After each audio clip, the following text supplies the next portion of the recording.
অভিযুক্ত ডিকে শামীম মোতালেবের নিকট হতে মাদক সংগ্রহের চেষ্টা চলাকালে চাহিদা মোতাবেক মাদক না পেয়ে আক্রোশবশত হয়ে তার সঙ্গে থাকা অস্ত্র দিয়ে মোতালেব শিকদারের মাথায় গুলি করে। আপনারা ইতিমধ্যে অবগত আছেন যে গত 22 ডিসেম্বর 2025 তারিখে খুলনা মহানগরীর সোনাডাঙ্গা থানাধীন মুক্তা হাউস মসজিদ সংলগ্ন বাসার মধ্যে মোহাম্মদ মোতালেব শিকদারকে অজ্ঞাতনামা 4-5 জন সন্ত্রাসী মাথার পাশে গুলি করে পালিয়ে যায়। মুহূর্তে ঘটনাটি স্থানীয় জনগণের মনে ভীতির সঞ্চার করে এবং সকল প্রিন্ট এবং ইলেকট্রনিক মিডিয়ায় ব্যাপকভাবে প্রচারিত হয়। ফলশ্রুতিতে দেশবাসীর মনে ভীতি, শঙ্কা ও অনিরাপত্তার ছায়া ফেলে। এই ঘটনাটি সংঘটিত হওয়ার সাথে সাথে আমাদের র্যাব 6-এর একটি চৌকস অভিযানিক দল ঘটনাস্থলে পরিদর্শন করে বিভিন্ন তথ্য উপাত্ত এবং সিসিটিভি ফুটেজ সংগ্রহ করে। পরবর্তীতে পুলিশ এবং অন্যান্য আইনশৃঙ্খলা রক্ষাকারী বাহিনীর দেওয়া তথ্য মতে ও সিসিটিভি ফুটেজ ও ভিডিও ফুটেজ পর্যালোচনার মাধ্যমে আমরা প্রাথমিকভাবে কয়েকজন সন্দেহভাজন ব্যক্তিকে অভিযুক্ত হিসেবে চিহ্নিত করে আমাদের সন্দেহের তালিকায় রাখি এবং তাদের গ্রেফতারের লক্ষ্যে আমাদের ইন্টেলিজেন্ট ইনভেস্টমেন্ট অব্যাহত রাখি। ফাইনালি গত 25 ডিসেম্বর 2025 তারিখে রাত আনুমানিক 8:30 ঘটিকায় উক্ত ঘটনায় সংশ্লিষ্ট এবং সন্নিগ্ধ আসামি হিসেবে মোহাম্মদ আরিফকে আমরা গ্রেফতার করি। পরবর্তীতে এই আরিফকে আমরা খুলনা মেট্রোপলিটন ডিবির নিকট হস্তান্তর করি। হত্যা চেষ্টার সাথে সরাসরি সম্পৃক্ত ভিডিও ফুটেজ ও সিসিটিভি ফুটেজের সরাসরি দৃশ্যমান এমন কয়েকজন ব্যক্তিকে আমরা সন্দেহের এবং গোয়েন্দা নজরদারির মধ্যে আমরা রেখে অভিযান চলমান রাখি।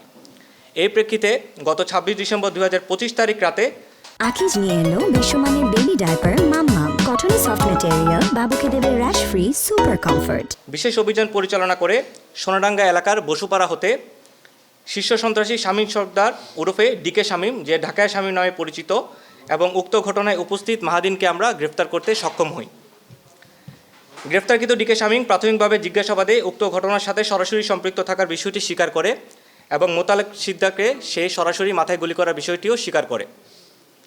গ্রেফতারকৃত ডিকে শামীমের দেওয়া তথ্য অনুযায়ী সকাল 7 ঘটিকায় ডিকে শামীম ও তার সহযোগী সহ 4-5 জনের একটি দল ঘটনাস্থলে পৌঁছায়। ঘটনাস্থলে পূর্ব থেকে উক্ত বাসায় তন্নি, মোতালেব শিকদার, আরিফ, ইফতি, তানভীর, তন্নির স্বামী, ইমরান, তন্নির বন্ধু ও ইফতির চাচাতো ভাই উপস্থিত ছিল। অভিযুক্তের তথ্য মতে উক্ত বাসায় পূর্ব থেকে মাদকের ব্যবসা ও মাদক সরবরাহ করা হতো। সে মোতাবেক অভিযুক্ত ও তার দল মাদক সংগ্রহের জন্য উক্ত বাসায় তার সহযোগী সহ গমন করে। অভিযুক্ত ডিকে শামীম মোতালেবের নিকট হতে মাদক সংগ্রহের চেষ্টা চলাকালে চাহিদা মোতাবেক মাদক না পেয়ে আক্রোশবশত হয়ে তার সঙ্গে থাকা অস্ত্র দিয়ে মোতালেব শিকদারের মাথায় গুলি করে। পরবর্তীতে সেও তার সহযোগীরা দ্রুত ঘটনাস্থল ত্যাগ করে।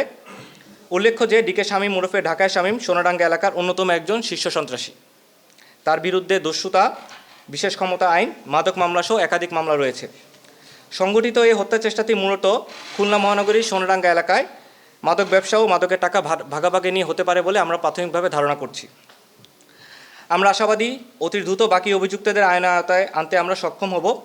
র্যাব 6 সর্বদা আইনের শাসন প্রতিষ্ঠা, অপরাধ দমন ও জনগণের নিরাপত্তা রক্ষায় বদ্ধপরিকর।